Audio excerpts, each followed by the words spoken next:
हिमाचल प्रदेश के मध्य में हरी भरी पहाड़ियों और बर्फ से ढकी चोटियों के बीच अनाया नाम की एक लड़की रहती थी। उसकी हंसी सूरज की तरह गर्म थी और उसका दिल उसके चारों ओर फैले पहाड़ों जितना बड़ा था। हालांकि उन्हें कभी भी इन गुणों से नहीं आका गया।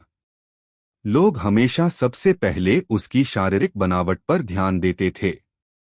अनाया मोटी थी और जिस छोटे शहर में वह रहती थी वहां उसकी शारीरिक बनावट गपशप और उपहास का विषय थी।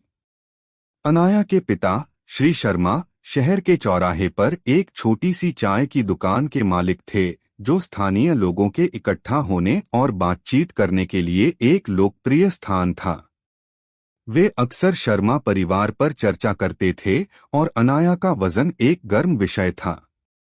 वह जहां भी जाती थी, फुसफुसाहटों और नजरों के बावजूद अनाया दयालु और आशावान बनी रही। उसने प्यार पाने और अपना खुद का परिवार बनाने का सपना देखा था, लेकिन उसे लगातार उसकी स्थिति की वास्तविकता याद दिलाई जाती थी। उसके पिता की चाय की दुकान के अलावा किसी प्रेमी ने कभी भी उसमें सच्ची दिलचस्पी नहीं दिखाई। साल बीतते गए और अनाया की प्यार पाने की उम्मीद धूमिल होने लगी। वह चाय की दुकान पर अपने पिता की मदद करती रही, चाय पिलाती रही और शहरवासियों की कहानियां सुनती रही। हालांकि भाग्य ने उसके लिए कुछ और ही सोच रखा था। शरद ऋतु की एक सुबह एक प्रतिष्ठित दिखने वाला आदमी चाय की दुकान पर आया। वह लंबा था और अच्छे कपड़े पहने हुए था। उसका आत्मविश्वास ध्यान खींचने वाला था।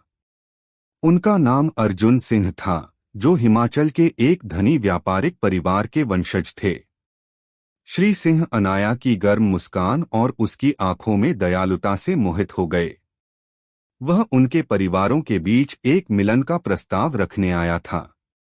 श्री शर्मा ने यह जानते हुए कि यह उनकी बेटी के लिए एक दुर्लभ अवसर है, बिना किसी हिचकिचाहट के प्रस्ताव स्वीकार कर लिया।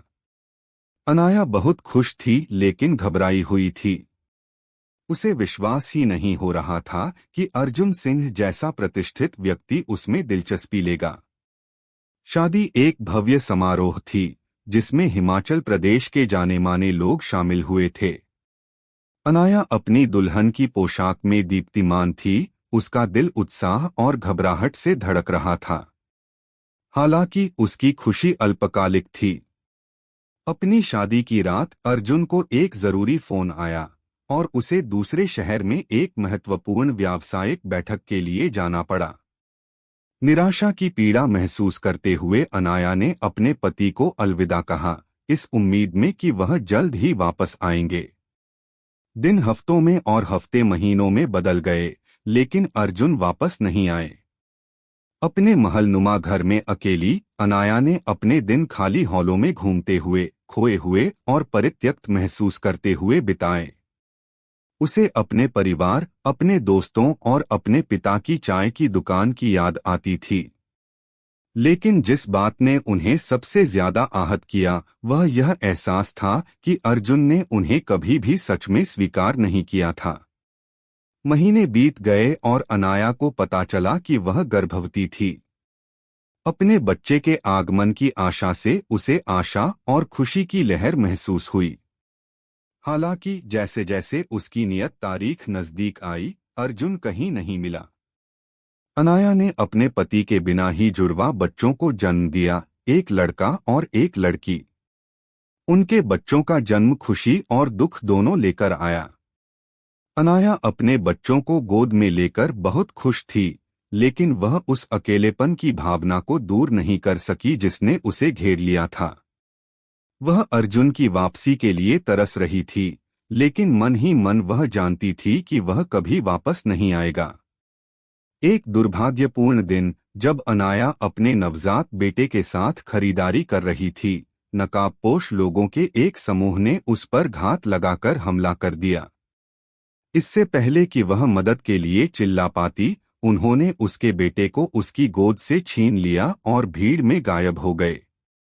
अनाया तबाह हो गई थी। उसने अपने पति को खो दिया था और अब उसने अपने बेटे को खो दिया है। एक और बच्चे को न खोने का दृढ़ संकल्प करते हुए अनाया ने अपना सारा प्यार और स्नेह अपनी बेटी पर डाला। रात के आकाश में टिमटिमाते तारों के नाम पर उसने अपना नाम तारा रखा। तारा अनाया के जीने की वजह बन गई, उसके चारों ओर फैले अंधेरे में आशा की किरण बन गई। साल बीतते गए और अनाया ने हिमाचल प्रदेश छोड़ने का फैसला किया। वह उस जगह पर रहना बर्दाश्त नहीं कर सकती थी जहां से उसके लिए बहुत सारी दर्दनाक यादें जुड़ी हुई थीं। उसने अपना बैग पैक किया और नए सिरे से शुरुआत करने और अपनी बेटी के लिए बेहतर जीवन बनाने की उम्मीद में मुंबई चली गई। मुंबई में अनाया ने अपना और तारा का भरण पोषण करने के लिए अथक परिश्रम किया। उसने छोटी मोटी नौकरियां की, हर पैसा बचाया और किसी दिन अपना खुद का व्यवसाय शुरू करने का सपना देखा। उसकी कड़ी मेहनत और दृढ़ संकल्प रंग लाया और जल्द ही वह शहर के बीचों बीच अपना बुटीक खोलने में सक्षम हो गई। अनाया का बुटीक सफल हो गया, जिसने जीवन के सभी क्षेत्रों से ग्राहकों को आकर्षित किया।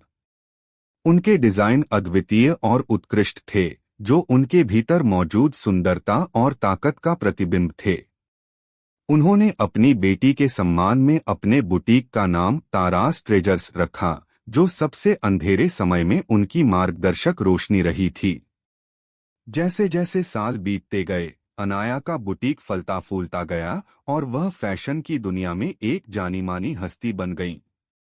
वह अब हिमाचल प्रदेश की मोटी लड़की नहीं रही, वह एक खूबसूरत और आत्मविश्वासी महिला थी जिसने जीवन में आने वाली हर बाधा को पार कर लिया था।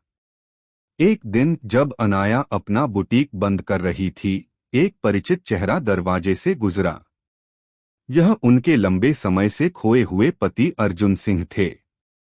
वह अब बूढ़ा हो गया था, उसके चेहरे पर रेखाएं और आंखों में पछतावा झलक रहा था। अर्जुन ने अनाया से माफी मांगी, लेकिन वह बहुत पहले ही उस दर्द से उबर चुकी थी जो उसने उसे दिया था। उसने अपने और अपनी बेटी के लिए एक जीवन बना लिया था और अब उसे पूर्ण महसूस करने के लिए उसकी आवश्यकता नहीं थी। चेहरे पर मुस्कान और कृतज्ञता से भरे दिल के साथ अनाया ने अर्जुन के सुलह के प्रस्ताव को धीरे से अस्वीकार कर दिया। उसने अपनी शर्तों पर खुशी और संतुष्टि पाई थी और कोई भी चीज उससे दूर नहीं जा सकती थी। जैसे ही अनाया ने अर्जुन को दूर जाते देखा, उसे अपने ऊपर कुछ बंद होने का एहसास हुआ। वह असहाय लड़की नहीं रही जो पहले हुआ करती थी। वह एक उत्तरजीवी, एक योद्धा, एक माँ और एक व्यवसायी महिला थी। और वह जानती थी कि जब तक तारा उसके साथ है, वह अपने रास्ते में आने वाले किसी भी तूफान का सामना कर सकती है।